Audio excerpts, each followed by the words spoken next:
दोस्तों, बलूचिस्तान इस वक्त उबलते हुए प्रेशर कुकर की तरह है और हालात इतने ख़राब हो गए हैं कि सरकार को मजबूरी में धारा 144 लागू करनी पड़ी। अब ये क्या है? सीधा मतलब कि ये बिना वजह घर से मत निकलो, भीड़ भाड़ मत बनाओ, वरना गड़बड़ हो सकती है।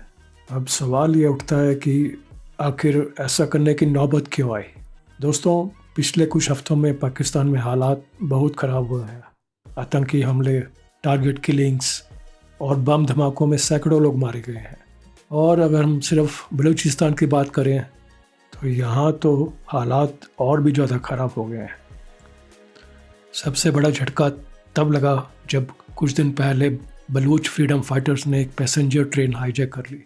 ये कोई आम डकैती नहीं थी, बल्कि एक सोची समझी राजनीति थी। हमलावरों ने ट्रेन रोकी, कुछ पैसेंजर्स को बंदी बना लिया और पाकिस्तानी फोर्सेस के साथ घंटों तक मुठभेड़ चली। ऐसा लग रहा था जैसे कोई हॉलीवुड की फिल्म चल रही हो, लेकिन ये सब असली था।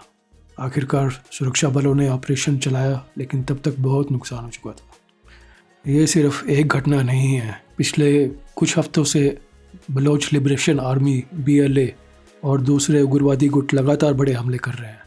पुलिस चौकियों पर हमले हो रहे हैं, सरकारी दफ्तरों को निशाना बनाया जा रहा है और पाकिस्तानी सुरक्षा बलों को भारी नुकसान उठाना पड़ रहा है। अब सरकार को लगा कि हालात हाथ से निकल सकते हैं, इसीलिए उन्होंने बलूचिस्तान के बड़े इलाकों में धारा 144 लगा दी, ख़ासतौर पर उन जगहों पर जहां लोग ईद मनाने के लिए बाहर निकलते, मतलब हाना, ओराक, कारखसा और शाबान जैसे इलाके पूरी तरह से बंद कर दिया गया है। अब ये सब हो क्यों रहा है? देखो, बलूचिस्तान पाकिस्तान का सबसे बड़ा और सबसे ज़्यादा संसाधन संपन्न इलाका है, लेकिन यहाँ के लोग हमेशा से ये महसूस करते आए हैं कि उनके संसाधनों का फ़ायदा इस्लामाबाद उठा रहा है और उन्हें बदले में कुछ नहीं मिल रहा। यही गुस्सा धीरे धीरे एक अलगाववादी आंदोलन में बदल गया और हाल ही में जब पाकिस्तान की आर्थिक हालात और भी ख़राब हुई तो बलूचिस्तान में गुस्सा और भड़क गया। ऊपर से चीन पाकिस्तान इकोनॉमिक कॉरिडोर CPEC ने आग में घी डालने का काम किया है। चीन यहाँ अरबों डॉलर लगा रहा है, लेकिन स्थानीय लोगों को लगता है कि इसका फ़ायदा सिर्फ चीन और पाकिस्तान को मिलेगा, बलोच लोगों को नहीं। इसलिए बलोच लड़ाके अब सिर्फ पाकिस्तान सेना को ही नहीं, बल्कि चाइनीज़ नागरिकों और प्रोजेक्ट्स को भी निशाना बना रहे हैं। कुछ महीने पहले कराची यूनिवर्सिटी के बाहर एक चीनी टीचर की हत्या कर दी गई थी और उसके बाद से चीन भी पाकिस्तान पर दबाव बना रहा है कि कुछ किया जाए। अब सवाल उठता है कि भारत पर इसका क्या असर पड़ेगा। देखो, जब पड़ोस में आग लगी हो तो धुआं हमारे घर तक जरूर आता है। अगर बलूचिस्तान में हिंसा और बढ़ती है तो इसका असर भारत के पश्चिमी बॉर्डर पर भी हो सकता है। पाकिस्तान अपनी सुरक्षा पर ज़्यादा ध्यान देने लगेगा, जिससे कुछ सीमा क्षेत्रों में हलचल कम हो सकती है।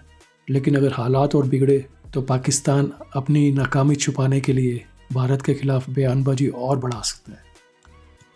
और एक बात, चीन जो इस इलाके में इतने पैसे लगा रहा है, वो चाहेगा कि CPEC हर हाल में सुरक्षित रहे। इसका मतलब ये हुआ कि अगर बलूच लड़ाके हमला जारी रखते हैं तो चीन पाकिस्तान के रिश्तों में खटास भी आ सकती है, और अगर ऐसा हुआ तो भारत के लिए ये एक कूटनीतिक अवसर हो सकता है। आखिर में सवाल यही है, क्या पाकिस्तान अपनी खुद की समस्या को सुलझा पाएगा या फिर हमेशा की तरह दूसरों की साजिश बताकर काम चलाएगा? और बलूचिस्तान के लोग जो दशकों से अपने हक के लिए लड़ रहे हैं, क्या उन्हें कभी इंसाफ मिलेगा? सोचने वाली बात है ना? दोस्तों, इस वीडियो को लाइक करना और चैनल को सब्सक्राइब करना ना भूलिएगा। अगले वीडियो में फिर मिलते हैं। जय हिंद, वंदे मातरम।